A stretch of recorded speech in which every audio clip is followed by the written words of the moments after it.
Assalamualaikum warahmatullahi taala wabarakatuh. Okey, uh, video yang saya buat kali ini adalah berkenaan dengan sesi perundingan ataupun konsultasi, iaitu langkah awal untuk kita buat rawatan bekam. Sebelum ni saya dah buat satu video, tapi dalam video tu saya tak tunjuk dokumen yang berkaitan dengan sesi konsultasi yang kita buat dengan pelanggan kita sebelum kita mulakan rawatan bekam. So saya fikir benda ni sangat penting untuk saya terangkan berkenaan dengan dokumen yang saya sediakan pada bahagian muat turun. So dokumen-dokumen ni anda boleh muat turun sebenarnya dekat bahagian muat turun. Okey, dekat bahagian dokumentasi. Saya cuma just nak terangkan bagaimana kita nak guna borang ni. So kita ada kad rawatan bekam lah. So kad rawatan bekam ni first time orang datang kita akan register dulu lah. Kita ambil particular dia, nama, my card dia, alamat, umur, jantina, bangsa, nombor telefon. Okay. And then kita ada sejarah pelanggan. Sejarah pelanggan ni kita ambil, kita tanya dia, dia ada sejarah kecil manis ke, darah tinggi ke, sakit jantung ke, kanser ke, vena varicose ke, DVT ke, masalah pendarahan yang tak berhenti ke, ataupun patah tulang ke, dia ada buat operation ke. So anda kena tanya semua ni sebab benda ni adalah adalah indikasi dan kontraindikasi. Okey, ataupun masalah-masalah lain yang dia ada. Okey, and then kemudian sejarah rawatan dia lah, ubat apa yang dia pernah ambil. Kalau ada perubatan moden, kita tik perubatan moden, ubat apa yang dia ambil apa semua, ubat kecil manis ke, darah tinggi ke apa semua kan. Kalau ada ambil ubat rawatan untuk alternatif, suplemen apa semua, kena tulis juga apa semua. At least kita ada maklumat tentang patient tu lah. So ubat-ubatan ni penting lah. Kita setengah ubatan tu macam ubat cair darah, antiplatelet, anticoagulant apa semua tu termasuk dalam kontraindikasi. Okay. Keadaan yang mana kita tak boleh nak bekam. Okay. Dan kalau kita nak buat sedikit pemeriksaan fizikal, boleh kita boleh ambil berat badan dia, kita boleh ambil tinggi dia, ambil ukuran. Okay. Kalau kat sini kita ada ukuran BP dia, okay. BP sangat penting lah. Kalau kita masuk hospital, buat apa-apa pun dia akan check BP dulu. So sama juga kita, at least ada satu alat BP. Ni tak mahal, benar satu lebih lah. Okay. So kalau ada BP ni penting. Sebab kalau orang tu dah rendah, kita dah boleh plan dah dia punya rawatan ni macam mana. Ataupun darah tinggi pun sama juga. Okay. Sebab kalau darah terlalu rendah, risiko lah. Dia antara kontraindikasi jugalah kan. So dekat sini kita boleh buat kesimpulan apa-apa yang kita nak buat berkenaan dengan pasien yang datang tu. And then ada bahagian yang yang bentuk orang ni, ini untuk rawatan pertama dia lah. Okay. So untuk rawatan pertama selalunya kita suggest dalam kuantiti yang sedikit lah. Okay. Macam saya ada buat package untuk rawatan pertama, minimum 7 cup dan maksimum dalam 13 cup macam itulah untuk rawatan pertama. Kita nak tengok dia punya reaction dulu lepas rawatan pertama tu, and then kalau ada keperluan untuk tambah cup rawatan seterusnya, kita boleh decide lah. Okay. So kita boleh tulis lah berapa jumlah cup yang kita gunakan. So anggaran berapa ml. Anggaran berapa ml ni, contoh kalau kita guna 10 cup, maksimum 1 cup 10 ml. So jadi 100 ml lah. Okay. So itu maksimum lah kan. Kemudian selepas kita buat bekam tu, sebenarnya kalau ada komplikasi apa semua, kita kena rekod. Dia pening ke, dia rasa nak pitam ke lawyer apa semua. Kalau kita ada buat rujukan apa semua, kita tulis kat sini lah. Contohnya kita suruh kita pergi jumpa doktor ke.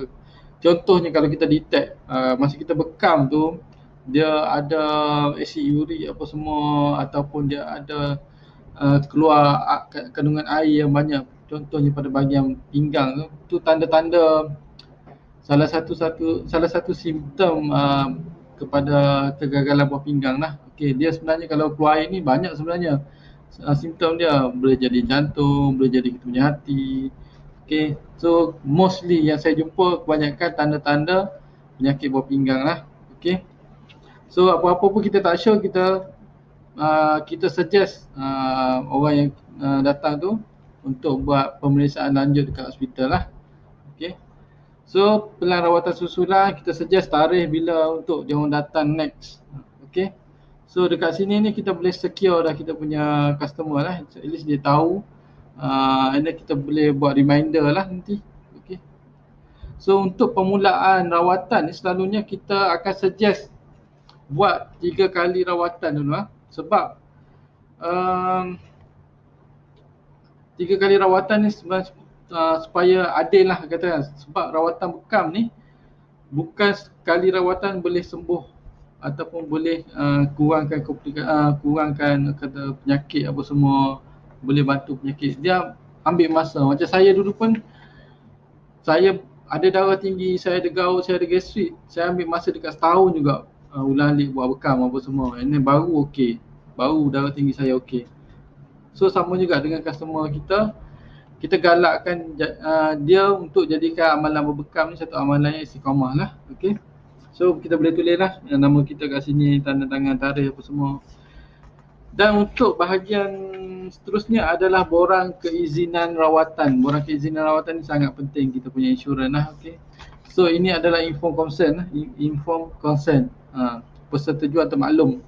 So kita bacakan apa yang ada dekat sini dekat pelanggan, apa itu rawatan bekam, apa side effect dia. Lepas tu kita tanya sekali lagi dekat sini sama ada dia tengah hamil ke apa semua. So kalau tengah hamil tu satu kontraindikasi lah. Buat permulaan kita jangan buat lah. Macam saya memang saya tak buat langsung yang hamil ni. So mempunyai penyakit berjangkit, kita tanya sekali lagi ada tak penyakit berjangkit. Kita tanya sekali lagi ada kanser ketumbuhan tak. Kita tanya sekali lagi ada pendarahan tak. Kita tanya sekali lagi ada ambil ubat anti koagulan apa, ataupun ubat-ubatan lain, ataupun ada DVT apa semua. So kita cerita dia punya risiko. Kalau dia orang nak teruskan juga, kita cerita risiko dia macam mana apa semua kan. Sebab macam saya cakap, setengah kontraindikasi kita masih boleh buat lah. Kalau kontraindikasi ringan ataupun kontraindikasi yang kata relatif. Okay. Dan kita minta dia sign dekat sini lah. Minta dia sign, tanda tangan, nama penuh, IC dan kita punya sign lah. So ini adalah borang keizinan lah. So bila dia dah faham, dia dah bersetuju untuk buat rawatan, kalau jadi apa-apa, insya-Allah kita ada kita punya insurans ni. Okey. Okey. Itu untuk rawatan pertama, okey.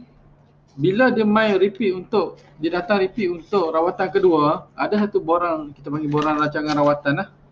Okey, borang rancangan rawatan pun lebih kurang sama juga. Kat sini kita buat rancangan untuk rawatan kedua lah.